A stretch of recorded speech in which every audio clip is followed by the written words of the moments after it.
Hello viewers, আজকে আমরা চলে যাব গাজীপুর নীলাম্বরী রিসোর্ট এবং পার্ক। তো এখানে যাওয়ার জন্য আমরা প্রস্তুত। তো শুরুতে গাজীপুর চৌরাস্তা থেকে ভাওয়াল কলেজের পিছন দিয়ে একটা অটোতে উঠবো। এখান থেকে অটো ভাড়া নেবে 50 টাকা। অলরেডি আমরা গেটে চলে এসেছি। গেটে দেখতেছেন সব কিছু নিয়ম, টিকিট মূল্য সব এখানে দেওয়া আছে। তো আমরা টিকিট কাটলাম, জনপ্রতি 100 টাকা। তো এখানে ভিতরে ঢুকলাম, ভিতরে ঢুকে দেখলাম ভিতরে প্রথমে এটা হচ্ছে মেইন গেটটা। তো ভিতরে পরিবেশ মোটামুটি অনেক ভালো।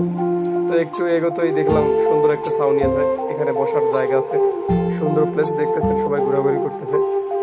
তারপর আর একটু ভিতরে দেখলাম এখানে একটা হোটেল আছে এখানে। তারপর ভিতরে দেখলাম সবকিছু সবুজে সবুজে ঘেরা। কিছুক্ষণ যাওয়ার পরে তারপর দেখতে পেলাম একটা ঝর্ণাটা দেখে বেশ ভালো লাগলো।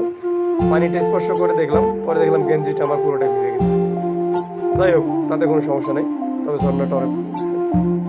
এখান থেকে সুন্দর একটা ভিউ নিলাম। তারপর এখান থেকে কিছুক্ষণ হাঁটতে হাঁটতে আবার একটু মাঝখানে গেলাম। মাঝখানে গিয়ে যেদিকে চোখ যায় শুধু সবুজ আর সবুজ। আসলে সবুজ কার না ভালো লাগে, সবুজ অনেক ভালো লাগে। তারপর আর একটু কিছু দু পায়ে গিয়ে দেখলাম সুন্দর একটি সেতু, আবার তার উপর দিয়ে একটা গাছের মতো লম্বা একটা ঝর্ণা। এটাও খারাপ না, বেশ সুন্দর। আপনারা যদি গিয়ে থাকেন কখনো, তাহলে বুঝতে পারবেন যে এটা আসলে কত সুন্দর। তারপরে এখান থেকে কিছুক্ষণ হাঁটতে হাঁটতে এক জায়গায় গেলাম, শুধু ছোট ছোট ফুলের টব। আসলে বলতে গেলে যেটা ফুলের বাগান, এবং পরিবেশটা পুরা সবুজ। তারপরে এখানে আমাদের ঘোরাফেরা করতে করতে ক্ষুধা লাগছে, তো একটা ক্যান্টিনে ঢুকলাম। দেখতে পাচ্ছেন এখানে হচ্ছে নীলাম্বরী ক্যান্টিন। ক্যান্টিন ঢুকে ক্যান্টিনের পরিবেশটা মোটামুটি অনেক ভালো। এখানে আপনারা শুধু হচ্ছে দই, ফুচকা, চটপটি এগুলো পাবেন।